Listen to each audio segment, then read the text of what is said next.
ভাই এটা তো সরকারি প্রকল্প, যে কেউ যেতে পারে যে কোনো জায়গায়। আমি বলবো এটাকে অনলাইন করে দাও। কেন লাইন দেওয়া করাচ্ছে? যদি পশ্চিমবঙ্গের মুখ্যমন্ত্রীর সদিচ্ছা থাকে যুব সাথী প্রকল্পে বেকার যুবকদের সহায়তা করার, এটাকে অনলাইন করে দেওয়া হোক। কেন তৃণমূলের যে সমস্ত সংস্থা, পঞ্চায়েত হোক, মিউনিসিপালিটি হোক, সেখানে কেন দাঁড় করিয়ে রাখা হচ্ছে বাংলার বেকার যুবকদের?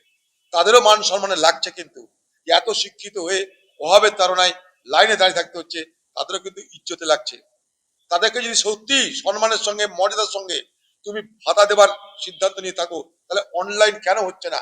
আজকে দুনিয়ার সবকিছু অনলাইন, কেন যুবসাথী অনলাইন হবে না? আমি চাই যুবসাথী প্রকল্প অনলাইন করা হোক এক্ষুনি। যুবশ্রী প্রকল্প বাংলার মুখ্যমন্ত্রী চালু করেছিল 2013 সালে।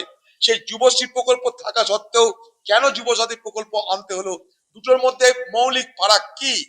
যুবশ্রী প্রকল্পে কত বেকারের ভাতা মিলেছিল, আর যুবসাথী প্রকল্পে কত বেকার বেকারকে ভাতা দিতে চাইছেন? তার জন্য যুবশ্রী প্রকল্পে কত বরাদ্দ করেছিলেন, আর যুবসাথী প্রকল্পে কত বরাদ্দ, কতজনের জন্য, তার ব্যাখ্যা দিন। যুবশ্রী প্রকল্পে এক নাগারে বেকার যুবক 13 সালের পর থেকে কতদিন যুবশ্রী প্রকল্পের ভাতা পেয়েছে তার বিবরণ দাও।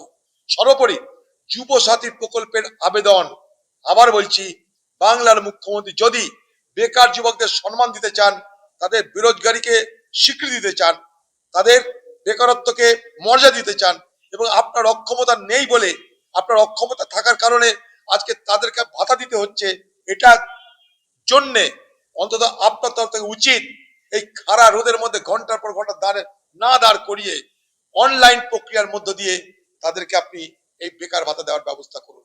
আমার দাবি, বাংলার মুখ্যমন্ত্রী বেকার যুবকদের মানিজ্যত্বের ছিনিমিনি খেলবেন না। টাকা দেওয়ার নাম করে তাদের ইজ্জতের ছিনিমিনি খেলা হচ্ছে। তাদেরকে বলা হচ্ছে যে তৃণমূল না করলে কিন্তু আগামী দিনে কেটে দেওয়া হবে। আবার বলা হচ্ছে তৃণমূলকে ভোট না দিয়েও তারা চলে এসছে লাইনে টাকা নিতে। দিদির টাকা, দিদির টাকা নয়, দাদার টাকা নয়, মানুষের টাকা। এটা এটা কোনো বাবার টাকা নয় কারো, না দিদির টাকা না দাদার টাকা, এটা মানুষের টাকা। দিদি গঙ্গা জলে গঙ্গা পুজো করছে, মাছের তেলে মাছ ভাসছেন। অনলাইন চালু করা হোক যুবসাথী প্রকল্পের এই আবেদন।